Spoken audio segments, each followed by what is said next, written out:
Welcome to another edition of Anglican Unscripted. This is episode 66. You're watching two gentlemen with four chins talk about all things Anglican. I'm Kevin Carlson. And I'm George Conger. And this week's episode is brought to you by Anglican 1000. And today is February 26th, 2013.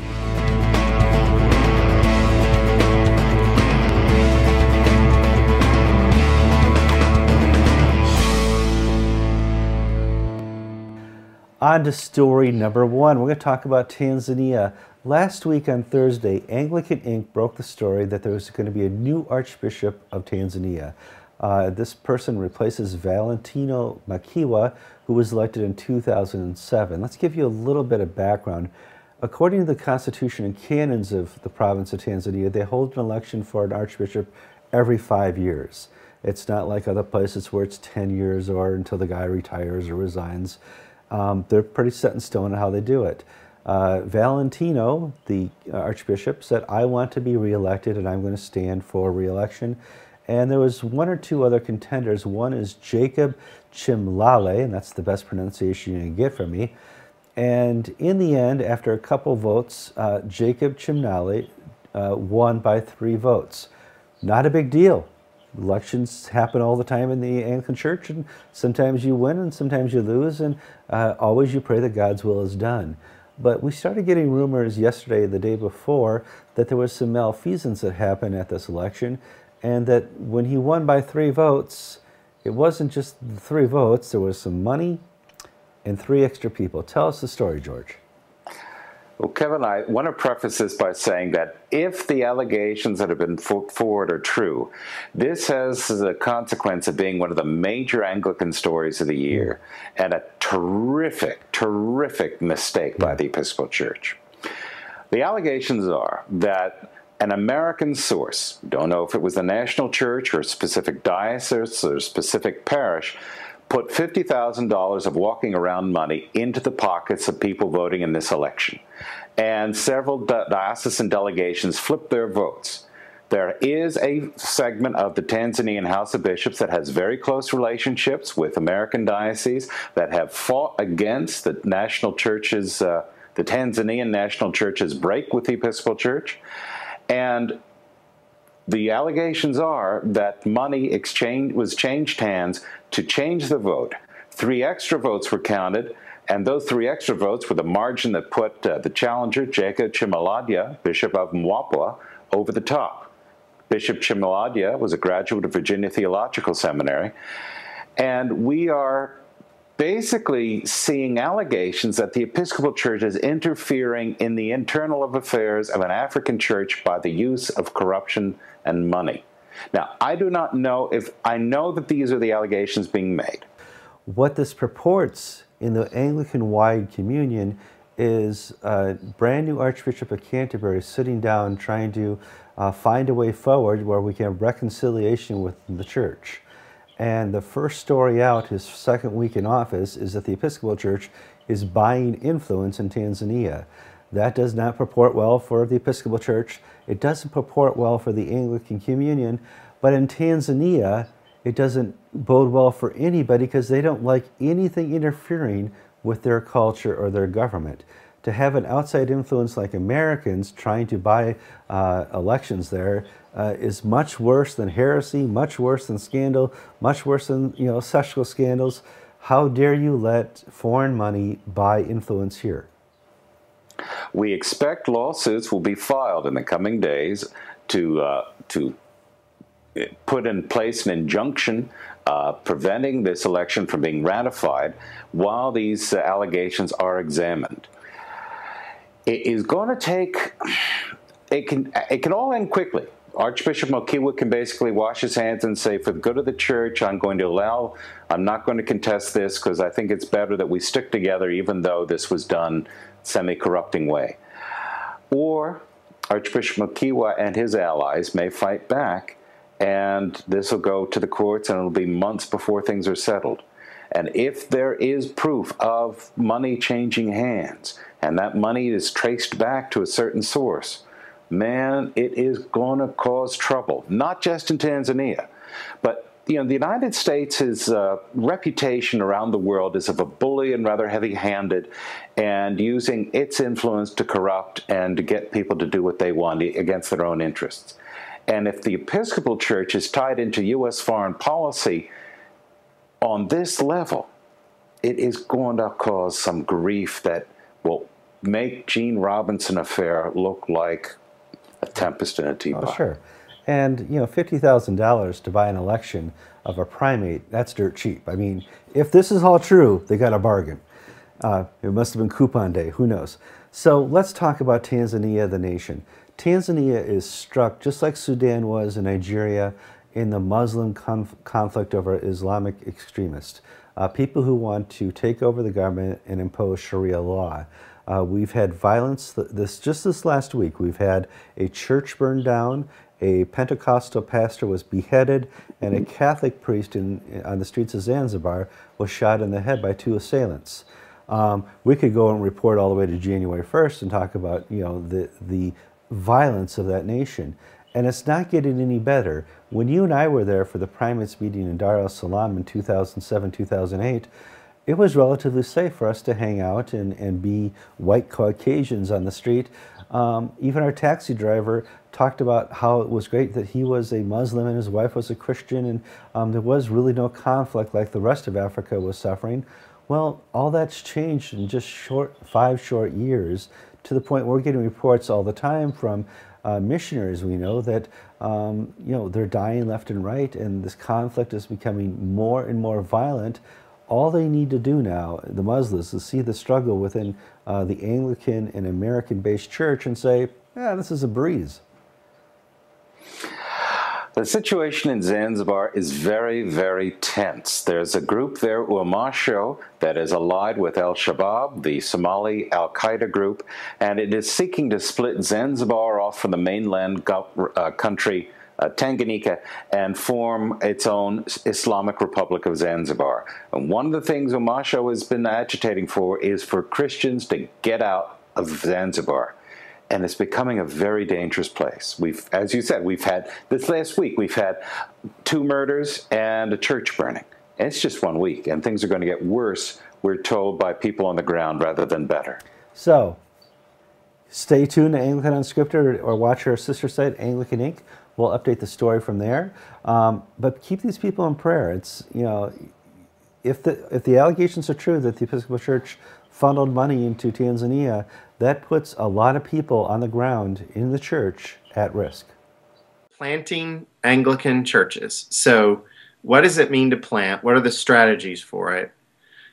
What is Anglican? And third, what is the church? So, I went back to the articles of the church. One of the major articles of the 39 articles says that the church is the visible gathering of men, implied women, to where the word of God is purely preached and the sacraments are duly administered. It has nothing about, 1,000 people. It has a building. It's self-sustained. It's all that. So I think that we think too low of what God's given us to do instead of thinking big.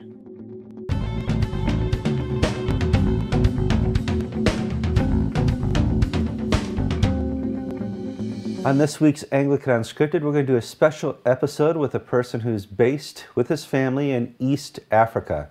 He's a missionary, and we're going to call him for this week's episode Father Argo, in light of some of the secret things that happen. And Father Argo and I go way back to a time when he served in the south of America here and did wonderful things around Katrina. A lot of you know him.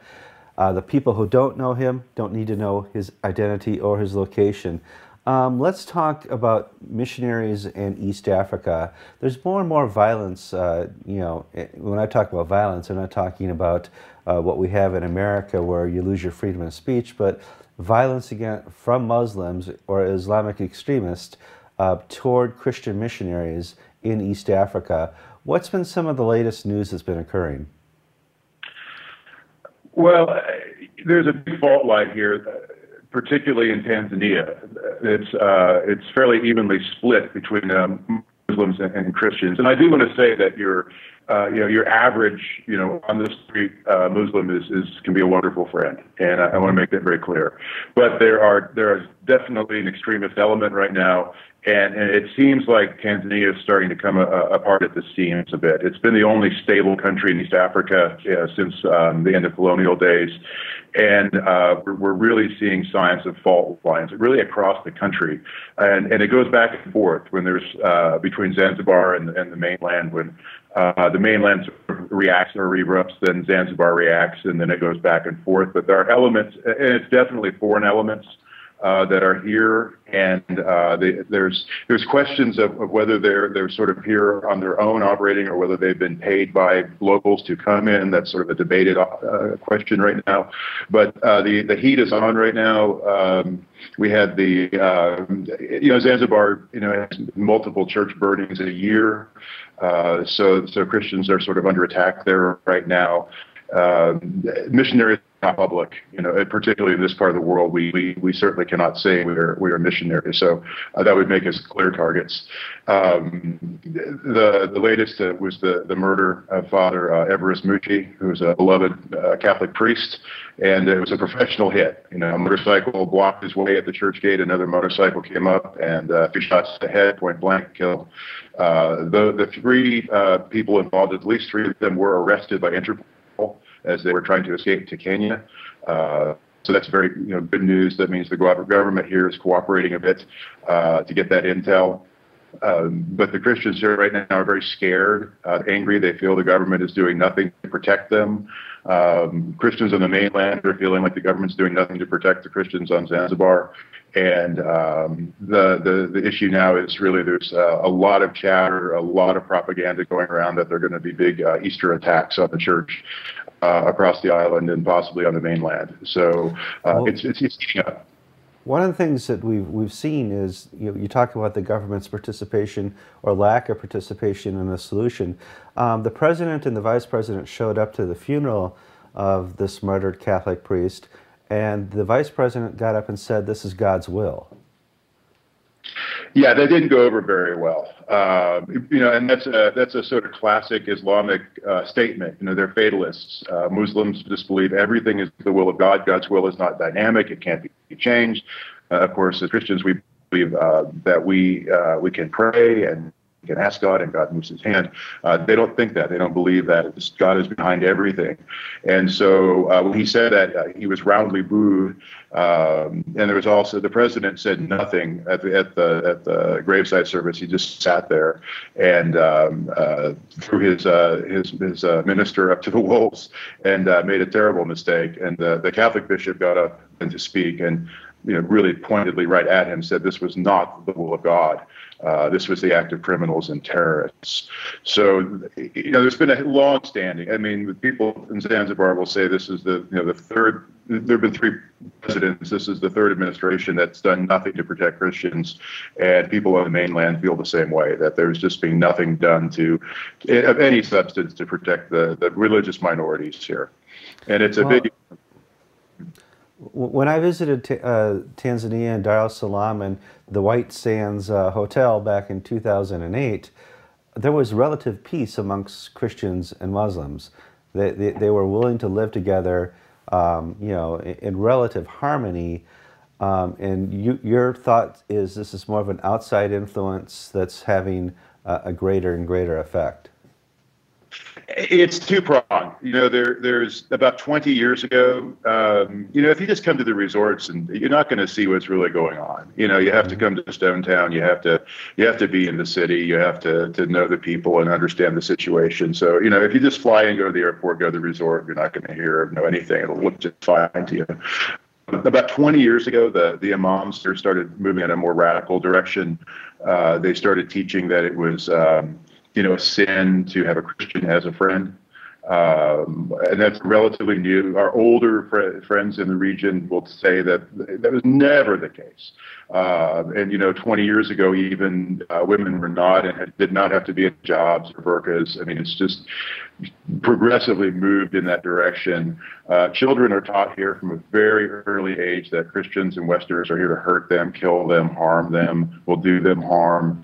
So you have that kind of drift going on within the Islamic community here. This was the first year really that Ramadan was enforced for even tourists. At least in town, I mean, every restaurant was closed for Ramadan. The tourist places, everything was closed. And that's the first year anybody can remember that's happened. Then there is now the foreign element. We know for an absolute fact that foreign money is coming in. Foreign money foreign agents are coming in. Foreign money was used then by the locals to hire Al-Shabaab to come in. So there's definitely a destabilizing element here of Middle Eastern money, let's say, coming in that's destabilizing the region, absolutely. All right, well, obviously Anglican Unscripted viewers need to keep East Africa and all nations that suffer this type of Islamic conflict in their prayers, and we'll be keeping you and your family in your prayers. All right, yeah, and it really because it's so important. Keep going. Tanzania has been the only, again, really stable country in the region. We have Kenya, has got a slowly growing Islamic problem. In some ways, it's more acute because of their borders, but just within the country itself, it's growing. And they have an election coming up. We're all very worried about their election. There was genocide after the 2007 election, and actually one of the main presidential candidates, and his running mate have both been indicted before for the War Crimes Tribunal. So it's a very unstable situation there. Uganda, has some issues. We have neighbors with Rwanda and Burundi. The Congo's a mess. And, if Tanzania really rips apart, that's going to be a catastrophe for the region. And it will also be, Islam really would like to use it as a base of operation where it can really move into the bordering countries. So what matters here is a great regional concern. And it's really been the assessment of some of the military intelligence communities that Tanzania is sort of heading for civil war, and that it will then spill out into the entire region. So we really do need prayers here right now. All right, we want to thank Father Argo for his continued work in Tanzania and the East Africa, and we'll certainly be praying for you.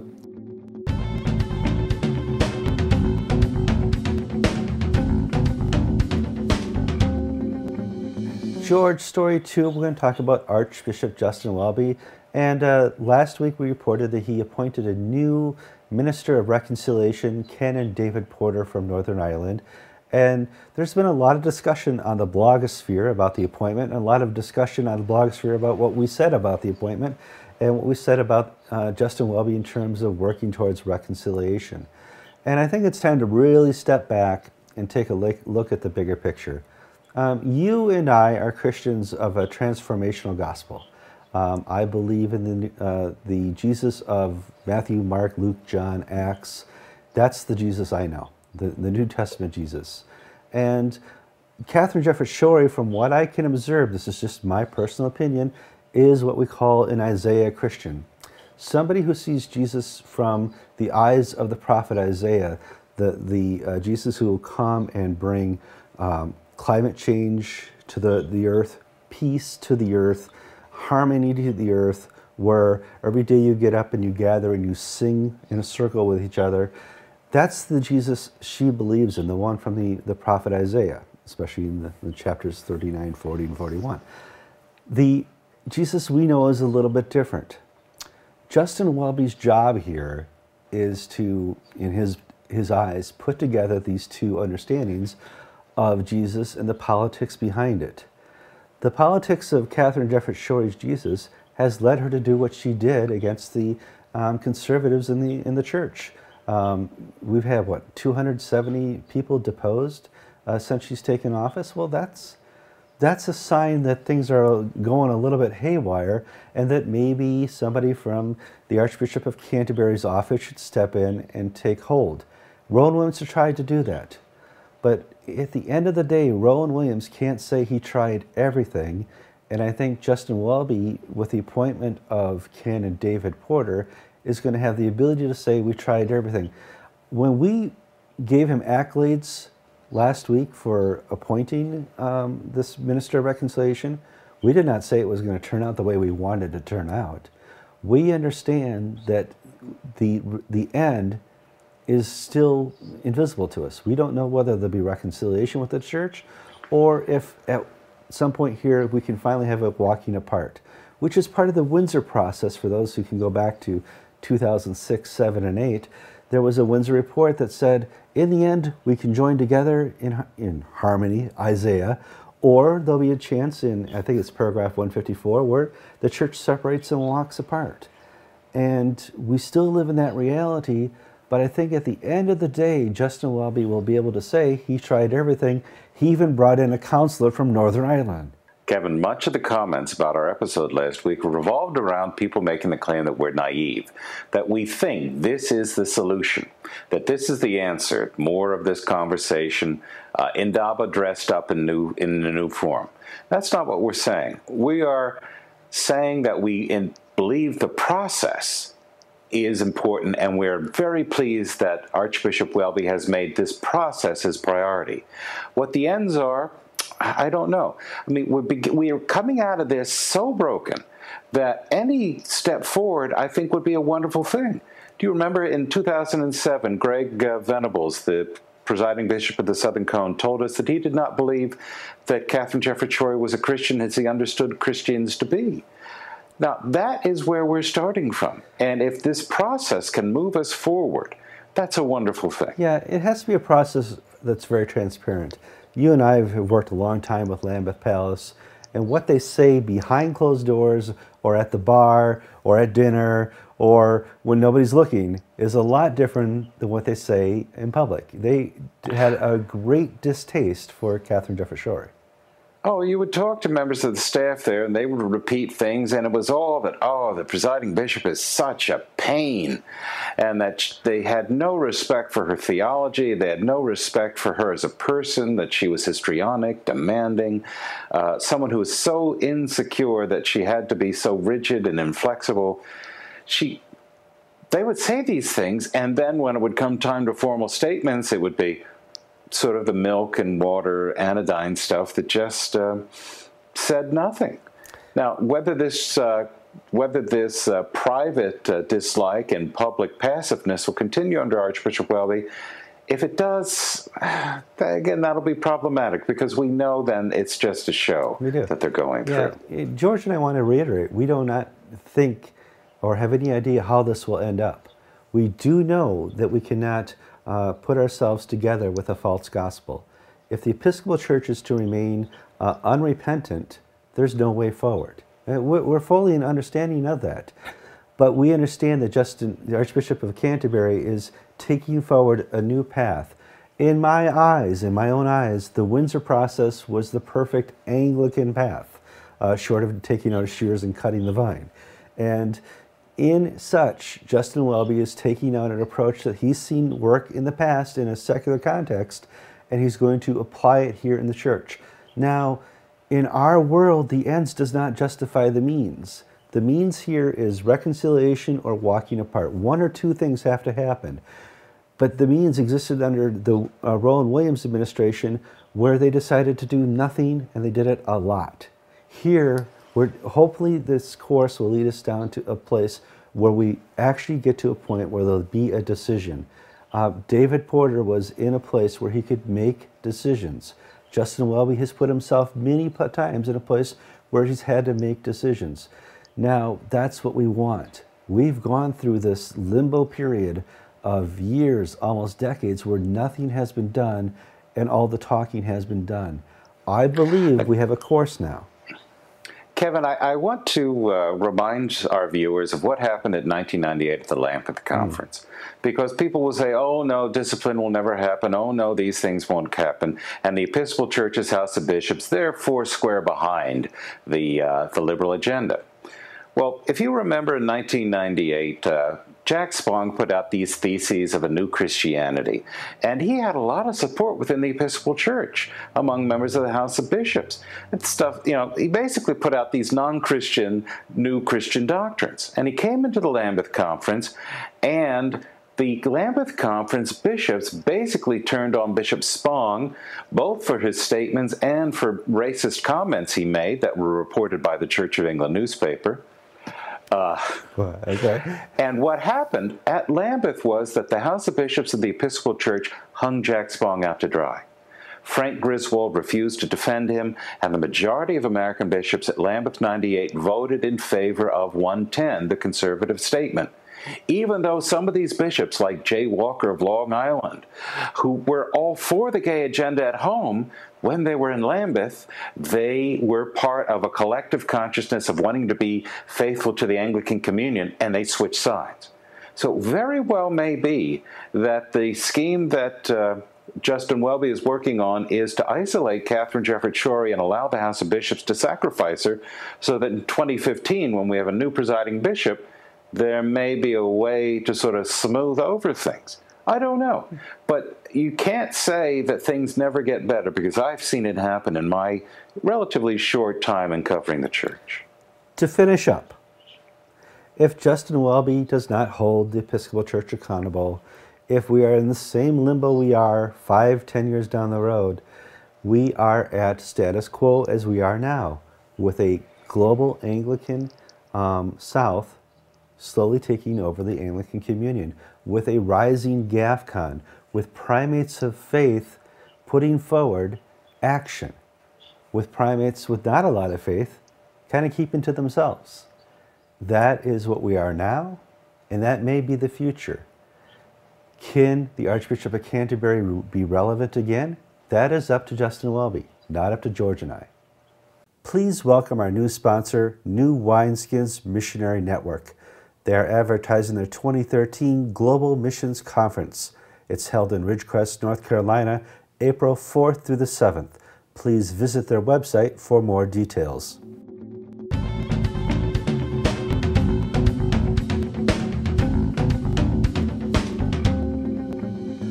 If you've been anywhere out shopping in the last year, you saw what we call SodaStream.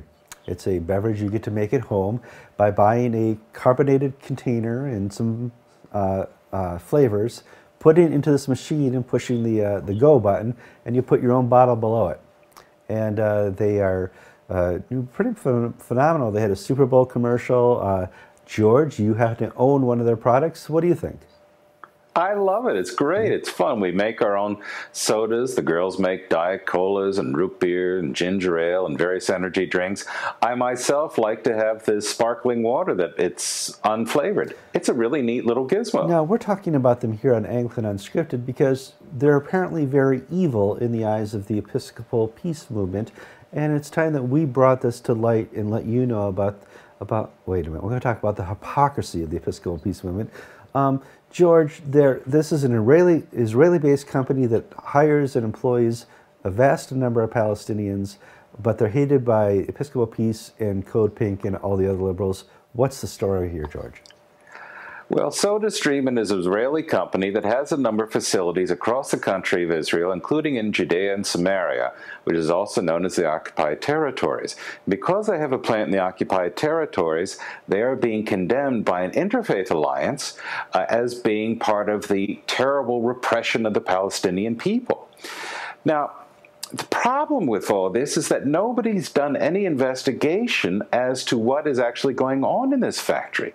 And there have been a lot of articles in the Jewish press, the Jerusalem Post, the Jewish Telegraphic Agency, where this illegal, terrible, awful factory in the West Bank is employing all these Palestinians that otherwise would not have any jobs, and it's considered a model in Palestine and in Israel of cooperation between the two peoples. And instead, what we get are people like Code Pink saying, oh, it's terrible that they're exploiting Palestinian workers. Oh, sometimes I wonder where Code Pink's got its head screwed on properly. Compare gay rights in Israel to gay rights in Gaza. Israel has sort of a gay rights laws that are basically in line with the United States. It's fairly tolerant. Well, Gaza has gay rights laws basically in line with Iran. They'll kill you. You know, just when these people just, I don't know whether it's anti-Semitism or just knee-jerk reactions, but anytime Israel is raised by these liberal groups, they just have to go and attack. I just don't understand. Well, for Episcopal Peace and Code Pink, let me help you out here. If you want to shut down SodaStream, you go tell the Palestinians to stop working for them. That'll shut them down right away. Let's not do a boycott. Let's do what we call in the unions a walkout, a strike.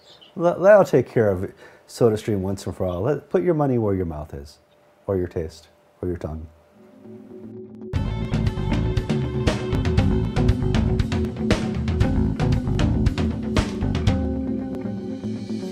George, let's close out episode 66 of Anglican Unscripted. We've talked a lot about the world of Anglicanism, and that's what we're here to do. Let's take it a little bit local. I want to thank you guys for pledging to Anglican Unscripted. We were able to fund ourselves the rest of the month or two, and that's great. We need to think about traveling. We're going to be going to, hopefully, Nairobi soon. I got a whole spring lined up to go to Anglican 1000, go to New Wineskins, and any extra coinage on your part helps because we pay for equipment and other things that just aren't covered by plane tickets. So please go to AnglicanTV/donate. Now, last week we alluded to George going into the hospital to have surgery. This Monday, he hops in the car with his dear wife and they drive to the hospital. And what are they going to do to you, George? Well, at noon, Monday, February 25th, I'm going to have an anterior cervical spinal decompression. That's where one of the neurosurgeon goes into the neck, takes out the back half of one of my vertebrae, cleans it up because it's compressing and has damaged the spinal cord, and then he'll screw it back on. Now, I don't know why this happened. The doctor said it could be having played football without a helmet for a number of years. That's never a good thing. And I once went to jump school when I did ROTC, and I happened to have washed out because I wasn't very good. I wasn't made to be a paratrooper. Or it could be my mother's fault. It's genetic. I always blame Mom for these things. But they're going to do that surgery so that to prevent paralysis, which has been creeping up on me. So the cool thing about being an Anglican Unscripted viewer is you can help. First, we want you to pray for George and his recovery. Pray for the doctors and pray for this whole situation. Nobody wants to go to the hospital. I get anxiety just driving by the hospital. George is going to have to go in and check himself in and put himself under the the care of a surgeon, and that's not what anybody wants to do. So please pray for George. Oh, Kevin, when we talk about prayer, here's one of the annoying things: is sometimes sometimes it may be a good. I'm an evangelical, high church evangelical, but sometimes it's a good idea to be a Roman Catholic. Do you know why?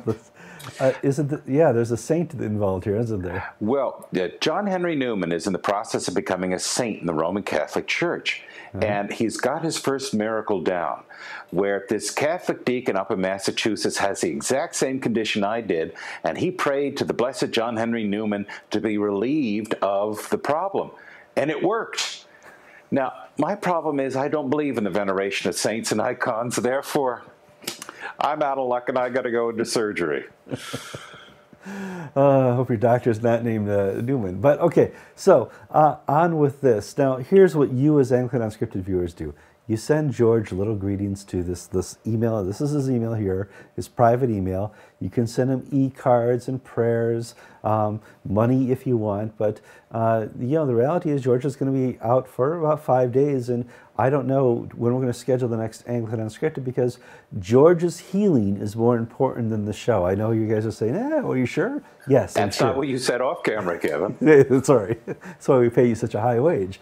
So the reality is the show is on hold until George is feeling better and we can get him back in the chair. You're going to be sitting up straight, I guess. Don't they fuse a couple vertebrae together after the surgery? Yeah, well, I'm not going to be 6'3" anymore. I'll be 6'2½". I'm Kevin Carlson. And I'm George Conger. And you've been watching episode 66 of Anglican Unscripted.